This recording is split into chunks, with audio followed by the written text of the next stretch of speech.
Alright, welcome back. Today we're gonna ride on Melbourne's busiest bike path slash shared path. If there's a busier one, let me know, but I think this is the busiest one in Melbourne. And today's actually a weekend and I've got a few hours free, so I figure why not ride to the city, right to Port Melbourne skatepark, and then kind of show you guys what it's like on a weekend sunny day. It's been pretty cloudy in Melbourne because it's winter now, but yeah, today was just so nice. It was too good of a chance of not filming it. Today it's 18 degrees, well, high 18, low 4, but yeah, it's been pretty cold lately over here, but yeah, today's a nice day. I think we only got a couple of more months of winter left, so kind of on up anyway. And honestly, winter in Melbourne is not that bad. We're just in Richmond right now, riding towards the city on the pink line, and then the busiest section is on the orange line, and then down the skate park is keep going further. You can see like people out in the cafes and everything, everyone's all out. I think this is probably like 3 or so in the afternoon. It's also quite cool to see, for me anyway, the lighting's a little bit different. I usually film in the morning, so get some afternoon sun. And then I'm just on the Magic Components single speed today. Usually I just ride single speed if I just need to go somewhere quick, and it's pretty good. A lot of people ask about the bars. The bars are moth bars by Magic Components again, and yeah, they've been going pretty good. I think they are probably a little bit wide for the city, like if you're trying to squeeze between cars and stuff like this. But if you're not riding too fast, and I've also got my skateboard on the end anyway, so yeah, I'm not trying to cut lanes too much. But yeah, they're pretty comfy, so I dig them. Just cruisy ride. You can see this part of Richmond that's kind of closer to the city. They've actually had quite a lot of development here, a lot of new shops, and yeah, a lot of shops closing, new shops opening, a lot of new businesses going on, a lot of new apartments. So it seems like yeah, it's getting pretty busy up here, maybe getting a little bit more popular. Yeah, back a little bit, they opened a kind of like a ground level at the bottom of apartments, kind of shops and stuff. There's like a Coles, a big grocery store, and yeah, other little cafes and stuff in there. And I think that's kind of rejuvenated this area a little bit, or at least made it more busy and have more development. It could just be things after lockdown starting to rejuvenate a little bit more, so yeah, that's always good. And then up here you can see at the end is basically where the park for MCG starts. MCG is Melbourne Cricket Ground. I guess you'll notice that's where they have Australian Open, they have Taylor Swift and all the big acts there. But yeah, basically it's a straight shot down here, and yeah, they got the footy going on and everything. But yeah, just a straight shot past here and to the city. It's July right now, so halfway through the year, and I thought it'd be kind of good. I don't know if you guys saw the first ride talk at the beginning of the year, but I made a New Year's resolution on like a little skate trick that I've been working on. So it's halfway through the year, and I can give you guys a little bit update for those people that are interested in that. That'll be at the very end of the video. But yeah, just kind of been chipping away at it. You can see this car pulled out from across the street and then decided to park, so everyone was, I think, a little bit annoyed. But yeah, if you just ride a little bit slower, then you can be more aware of these things. I gotta say that the actual number one tip to not getting into an accident is riding slower. I know everyone hates to hear it, everyone loves to ride fast, but yeah, basically in my years of riding, or the way I ride safe, if you ride slower, you're less likely to get into an accident. It's kind of no-brainer, I think, but you know, the slower you go, the more reaction time you will have, the impact will be less, whatever happens. Yeah, you just got more time in general. Number 2 has got to be make sure you're not in a rush, because if you're in a rush, you're definitely going to take more risk. You're going to squeeze into areas that you don't want to squeeze into, or you will not want to wait for someone who you probably should be waiting for to make it more safe, like waiting for that person to pull down and want to park. Number 3 is looking ahead and not looking just a couple of car lengths ahead. Look up a whole block ahead. This is what I got from riding fixed gear. You look way ahead and you can see more things that are about to happen. Don't forget to scan the sides as well. A lot of people like to walk out. You might have to look further ahead if someone's starting to cross the footpath or starting to cross the road, that you'll have to look at them ahead of time since they probably won't see you. That brings me to number 4 is always expect the worst. You know when someone's about to cross the road, don't expect them to see you and stop for you, because a lot of times they won't. They'll just cross. Or if a car is changing to your lane, don't expect them to all of a sudden slow down, stop and see you in the mirror, because often the reason why they're turning is because they haven't seen you yet. It's actually a little bit unfortunate, but you got to think like this. It's definitely better to expect the worst and be ready to dodge it than to get hit. Number 5 is to follow the road rules. This almost doesn't need to be said, but if you're running reds, or if you're like cutting across a bunch of lanes, or you're riding somewhere where you don't need to ride, more often than not, there'll be trouble. And I know a lot of cars break road rules, cut in front of bikes, park in bike lanes, etc., just because they act a certain way doesn't mean you need to. And usually it's better for your safety that you're more predictable, because getting hit by a car is no good.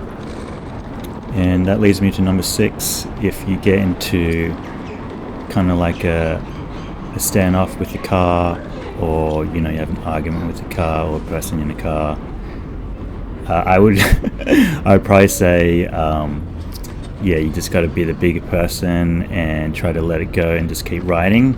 I myself often find it very hard to do this, because I like to tell people when they're wrong, but at the end of the day, when it comes to it, if you have an accident between you and a car, the car's going to win 100% of the time.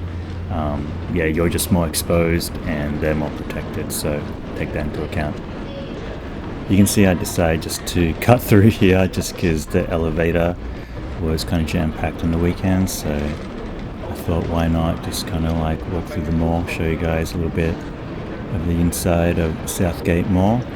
Honestly, the mall, I don't think is nothing too special. They got some restaurants in the top levels, or the higher levels, usually more expensive, and then they got a food court down here, but it's neither chill or has a good vibe, or I don't know, maybe it's good for people that need something to eat when they're in the city, mostly for tourists or whatever, but I haven't really had or can think of any really good places over here, so just a little info on that.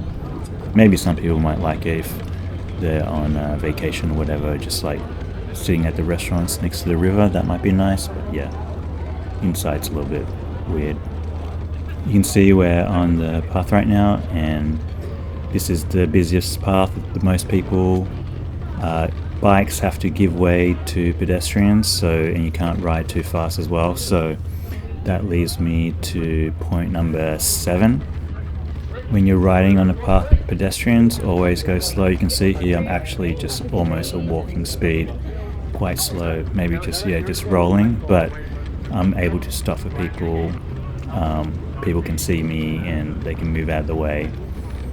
I think again is a little bit of a no-brainer. Always give way to pedestrians. Don't try to beat your friends TT when you're on a shared bike path, or the King of the Mountain high score, whatever. that's not the place for it, in my opinion. Usually when people see you coming or they hear you coming, they will move out of the way. So there's no need to kind of just try to blast past someone and risk hitting them. Also, if you hit someone with a bike, most likely you're going to hurt them more than they're going to hurt you, since you're wielding this big metal thing. I think that's the way it should be. Bikes should give way to pedestrians, and in fact even cars should always give way to bikes, but I know that's not the case in Australia. I know in most countries pedestrians have the right of way, then bikes have the right of way, and then cars have to give way to both. And yeah, I don't think it's that in Australia, prove me if I'm wrong, but yeah, it creates a different culture when cars feel like they don't have to give way to bikes. That's just for me, again, no brainer. If a car hits a bike, of course, it's going to be way worse on the way around. So yeah, in my opinion, I think cars should always give way to bikes. Alright, tip number 8 is, this might be a little bit controversial, but always ride a safe distance away from car doors, whether that's half a meter or a meter. You don't want to get doored basically and just assume that people are going to open their doors on you. If you are riding next to a parked car really close, you're just not going to have enough reaction time to either dodge out the way or to brake. Sometimes if you keep an eye open, you can see like the crack of the door opened, but usually it's a pretty small crack, or you can also use your ears. Sometimes you hear it opening and then you can just ride a little bit further away. But yeah, most of the time riding a good distance away from it is better than riding too close.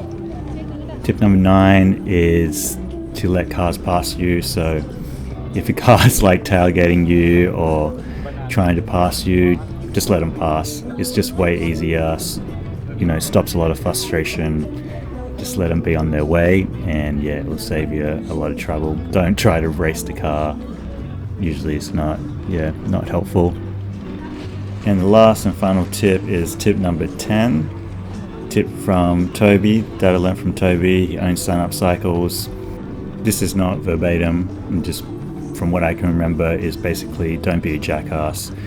If you yell at someone in the car, more likely than not, they're going to hate the next cyclist that they ride past. And if you're a jackass to a pedestrian, more often than not, they're going to hop in their car and be angry at a cyclist as well. So yeah, just practice good, friendly vibes. If a car lets you in, just give them a wave. If someone lets you go past or whatever, give them a wave, a thumbs up. Just keep it cool, keep it chill, and I think that'll make everyone a little bit safer on the roads. Of course, easier said than done. Oftentimes it's way more satisfying, or it feels good in the moment to yell back out, or to do something. I won't say what, but in the long run, I think those tips will help. If you have your own tips, let me know down the bottom. But obviously take the tips that are useful for you. Don't do the ones that you don't like. You're free to ride however you want. But yeah, those are my tips. This section here, we just basically crossed the road, and this is heading towards DFO. I find this area like super busy as well, especially during the weekends. You can see people walking out. But there's usually something going on at the convention center, which is on my left. I think today was kind of like a Comic Con or some type of dress up thing, or superhero thing, because they had heaps of people dressed up. If it's not that, they usually have some type of convention on the weekend going on, so it does get busy with people here. And then to add to the busyness, up ahead, what I'm gonna kind of like ride through or ride next to is DFO, which is Direct Factory Outlet. So there's all the kind of more known clothing or shoe or homeware kind of brands. They have a big shopping center here where a lot of people come and do their shopping because it's close to the city. There's also this nice bridge here which I've ridden over that goes into Docklands a few times in my other videos, but today we're going to swing a left and kind of cut through here.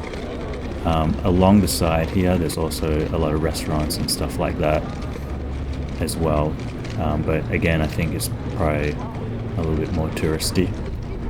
So yeah, the people from the DFO and the people from the convention centre, they kind of go towards back where I crossed the road, near Crown Casino, and that's where the trams are, so this is where it all gets congested. There's only really one path back to the city from this area, so they all walk along that path.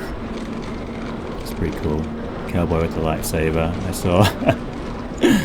And then yeah, you can see on the right is the shopping centre DFO, but yeah, I won't be going in there obviously today. We're going to go to yeah, my local skate park, and you can just cut through here.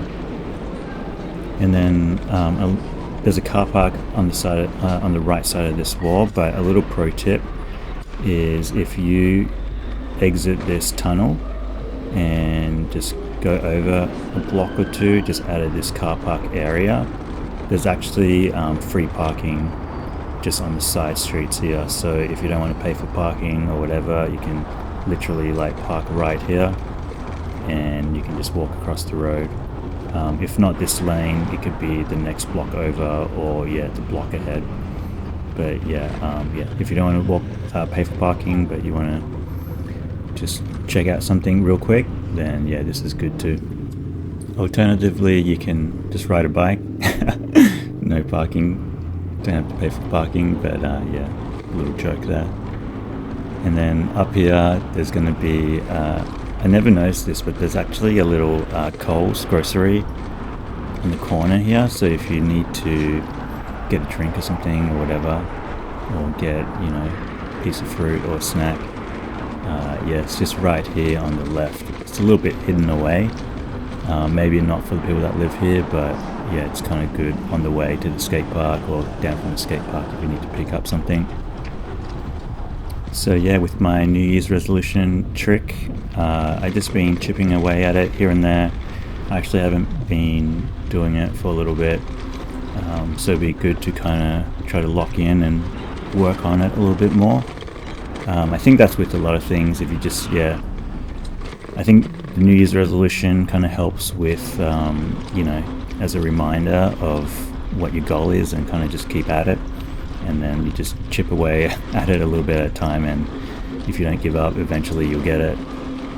So that's kind of what I've been doing. But yeah, it's the same for everything, you know. Chip away at it, think about why something isn't working, and then adjust, and then keep at it again, and yeah, hopefully it gets better. But here, yeah, riding down to South Melbourne, this is the path I usually ride down. It's just a road next to the bike path. There is a bike path right next to it on the left, right next to the railroad and the grass, but I find this one like way smoother, and usually there's no cars on this road. So yeah, I figure why not just take the smoother road.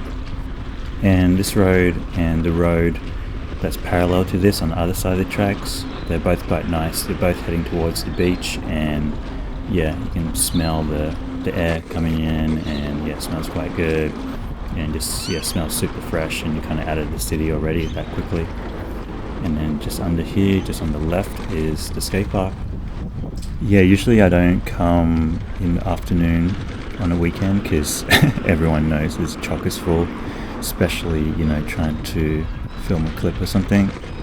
But I think it was late enough where everyone started to go home, so I think it wasn't too busy. But yeah, you can see everyone is kind of like skating already. Here's the bike. Bike's going well. I think I'm going to switch out a few things though soon, just to give it a couple of tweaks, or just for fun. I'm sure I'm not the only person switching out everything on the bike. But yeah, basically do a little bit of a warm up, and then basically I think I probably spent an hour doing it, you know, trying to, I probably didn't mention it yet, but I'm trying to do frontside crook pop out to regular, just a clean one. At the moment, I am pretty comfortable with I'm at on coming out to fakie. Still takes a while, but at least I can get it. And then I can do the ones to regular, but I kind of just fall out, which is not how I want to do them. But so yeah, just got to work on my timing and try to pop a little bit more. So yeah, got to keep working at it. I think happy with where I'm at the middle of the year. Keep working on it. But yeah, this is just riding home, and the city was looking sweet. So just wanted to show you guys. If you have any good riding tips, let me know below. Love to hear them, and I'm sure other people would love to hear them too. As always, thanks for watching. Hope you liked the video, and catch you in the next one. Peace.